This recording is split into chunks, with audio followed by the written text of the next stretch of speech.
Hello every one. Pacific സമുദ്രത്തിൽ ആയിരക്കണക്കിന് kilometre അകലെയുള്ള ചെറിയ ഒരു താപനിലയിലുള്ള മാറ്റം, കണ്ണുകൊണ്ട് പോലും മനസ്സിലാകാത്തത്.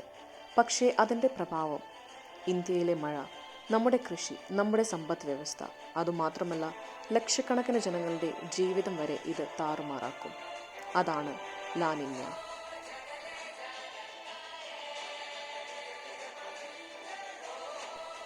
ലാനിന്യ എന്ന് വെച്ചാൽ സ്പാനിഷിൽ പെൺകുട്ടി എന്നാണ് അർത്ഥം.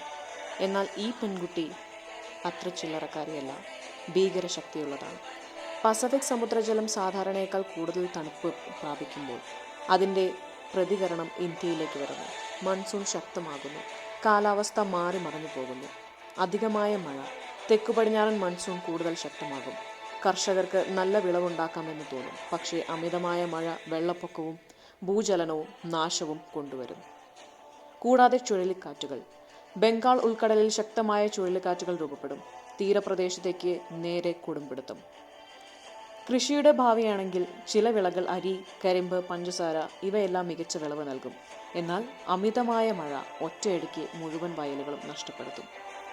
വടക്കേ ഇന്ത്യയിൽ എന്ത് സംഭവിക്കും? ലാനിന്യ വർഷങ്ങളിൽ കഠിനമായ ശൈത്യകാലം അനുഭവപ്പെടും. ഇന്ത്യയിൽ പകുതിയിലധികം ജനങ്ങൾ ഇന്നും കൃഷിയെ ആശ്രയിച്ചാണ് ജീവിക്കുന്നത്. അവർക്കായി ലാനിന്യ ഒരു വരദാനമാകും, അല്ലെങ്കിൽ ഒരു ദുരന്തമാകും.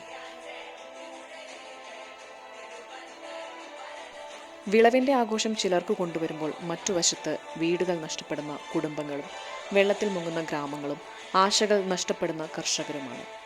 ഒരു സമുദ്രത്തിലെ ചെറിയ ഒരു താപനിലയിലുള്ള വ്യത്യാസം എങ്ങനെ ഒരു രാഷ്ട്രത്തിൻ്റെ ഭാവി മാറിമറിക്കും എന്നുള്ളത് നമ്മൾ കണ്ടു തന്നെ അറിയണം. അതിനാൽ ലാനിന്യ എത്തിക്കഴിഞ്ഞാൽ ഇന്ത്യ തയ്യാറായിരിക്കുക തന്നെ വേണം. ഇതുപോലുള്ള കൂടുതൽ വീഡിയോസിനായി ചാനൽ സബ്സ്ക്രൈബ് ചെയ്യുക, വീഡിയോ ലൈക്ക് ചെയ്യുക. Thank you.